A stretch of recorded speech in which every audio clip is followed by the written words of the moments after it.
welcome to my channel. Jangan lupa subscribe ya.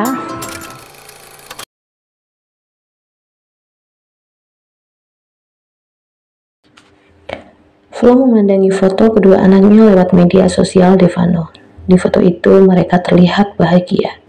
Ya, tampak seperti keluarga. Ada bulan di antara mereka. Baju berwarna senada seakan menunjukkan bahwa mereka adalah keluarga yang kompak dan harmonis.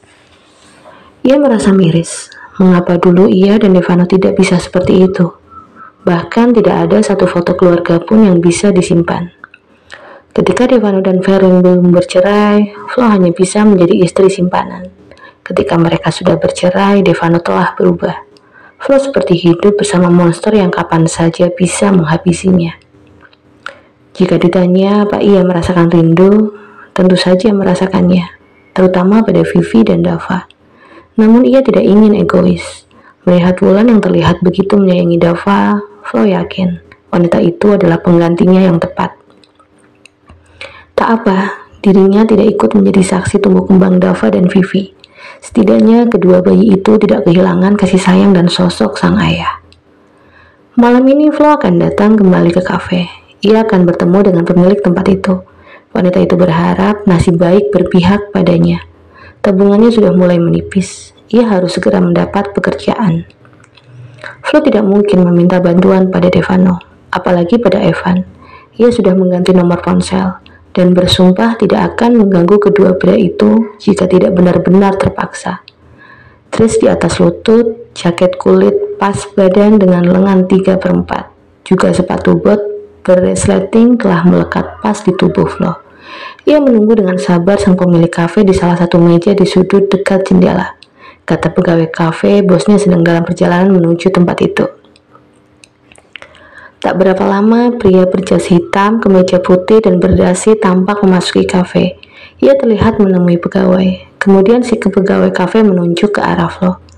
Pasti itu pemilik kafe ini, gumam wanita yang sedang melihat ke arah pria itu. Halo, sapa pria yang tanpa basa-basi dan tanpa disuruh langsung duduk di kursi di depan Flo. Iya, jawab Flo.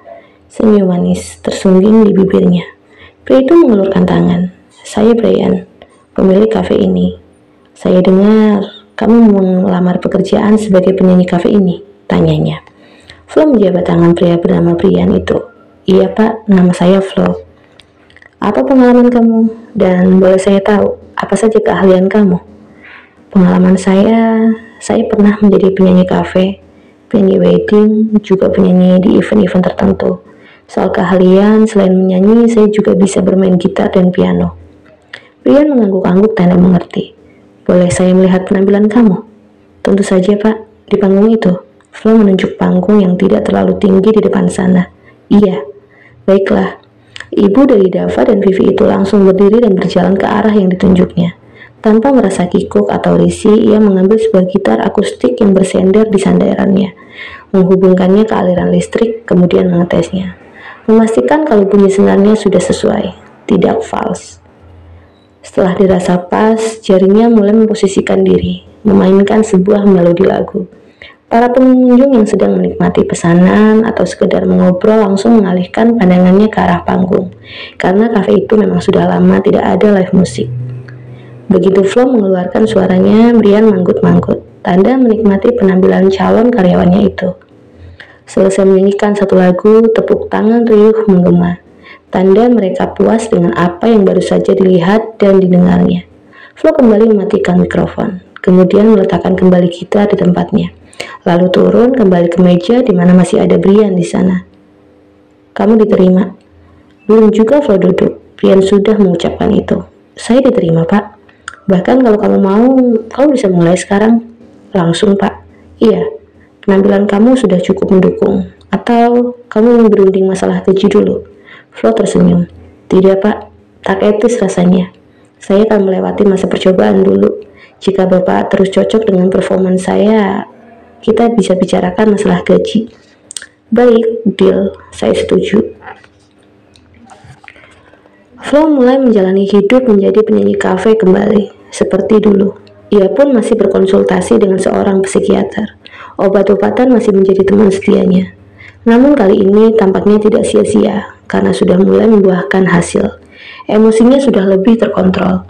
Atau mungkin karena ia jauh dari Devano, orang yang selama ini menjadi sumber keterpurukannya, sehingga ia bisa lebih berdamai dengan hatinya. Ia berangkat ke kafe jam 3 sore dan pulang pukul 12 malam. Kafe memang buka jam 10 pagi, namun live musik dimulai sore hari, kecuali ada acara tertentu. Setiap hari Flo berangkat dan pulang menggunakan taksi online, karena memang tidak memiliki kendaraan sendiri. Hari ini sudah 2 bulan, Flo bekerja di kafe milik Brian. Sang bos yang sibuk itu memang jarang sekali di kafe. 1 minggu bisa jadi hanya sekali ia datang, memastikan kondisi kafenya baik-baik saja. Pukul 11 malam, hujan deras mengguyur. Flo sudah mulai ketar-ketir, karena biasanya kalau hujan sangat sulit mendapatkan taksi online. Bagaimana ia bisa pulang? Kenapa Flo? Ada yang kamu pikirkan? Tanya Brian, pada Flo yang sedang mengamati turunnya hujan dari balik kaca jendela. Hujan pak, deras lagi. Bingung ini, gimana nanti pulangnya? Kamu biasanya pulang naik apa? Taksi online. Tapi kalau hujan, mana ada yang mau narik pak? Kalau sampai nanti hujannya nggak berhenti, saya antar kamu. Waduh, nggak enak saya pak. Kalau kafe ini ada kamar, kamu bisa menginap di sini. Sayangnya kan nggak ada. Merepotkan bapak nanti. Tidak. Di mana rumah kamu? Flo menyebutkan alamat kosnya. Kamu ngekos? Iya pak. Kalau begitu, kamu cari kosan yang dekat sini saja, biar hemat ongkos juga. Iya pak, besok saya coba cari. Sampai pukul 12 malam hujan belum juga berhenti, yang ada justru semakin deras. Jangan lupa, petir yang tidak mau tertinggal keeksistensiannya. Yuk Flo, saya antar. Brian hanya mengajak Flo karena memang pegawai yang mendapat shift malam semuanya laki-laki, dan mereka membawa sepeda motor. Baik pak. Brian membuka payung di teras kafe, kemudian ia merangkul Flo, mengajaknya berjalan ke parkiran. Mobil Brian memang diparkirkan di pojok parkiran. Pria itu membuka pintu mobil bagian depan. Masuklah. Flo menurut. Setelah itu Brian menutup lagi payung yang habis dipakainya, menyandarkannya ke tembok kafe. Baru setelahnya masuk ke mobil dan segera bergegas mengantar Flo pulang. Flo menunjuk ke arah mana yang harus Brian pilih. Flo? Iya pak.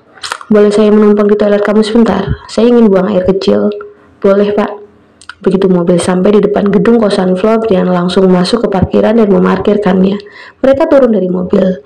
Flo melapor ke security. Kosan tempat Flo tinggal memang bebas, namun setiap tamu harus lapor terlebih dahulu. Tidak ada larangan menginap, meskipun tamu lawan jenis. Gedung itu berlantai 5. Kamar Flo berada di lantai 3. Meskipun hanya sebuah kosan, tempat itu sangat menjaga privasi. Kamarnya pun tidak ada yang berhadap-hadapan. Semua kamar pintunya menghadap ke dinding. Lift berada di antara 5 kamar. Jadi satu lantai ada 20 kamar. Namun dibuat 2 jajar dengan saling memunggungi. Sepertinya nyaman ya Flo, kos di sini, tebak Brian saat mereka berada di lift. Nyaman pak? Ya setidaknya tidak ada orang yang kepo dengan apa yang kita lakukan. Masing-masing saja. Sudah lama kamu di sini? Hampir 3 bulan. Yaitu pas saya melamar di kafe bapak. Saya belum lama pindah ke sini. Brian mengangguk-angguk paham. Pintu lift terbuka. Mereka melangkah keluar. Kamar Flo berada di paling ujung. Setelah menemukan kunci kamar di dalam tas, Flo segera membuka pintu. Mereka masuk. Wanita itu langsung menyalakan AC. Brian memperhatikan isi kamar kos pegawainya itu. Nyaman ya Flo? Iya pak. Di mana toiletnya? Flo menunjuk letak kamar mandinya. Brian langsung masuk ke sana. Setelah menuntaskan panggilan alamnya, Brian keluar. Tanpa disuruh, pria itu duduk di sofa, menyandarkan kepalanya. Belum sampai 5 menit, matanya sudah terpejam.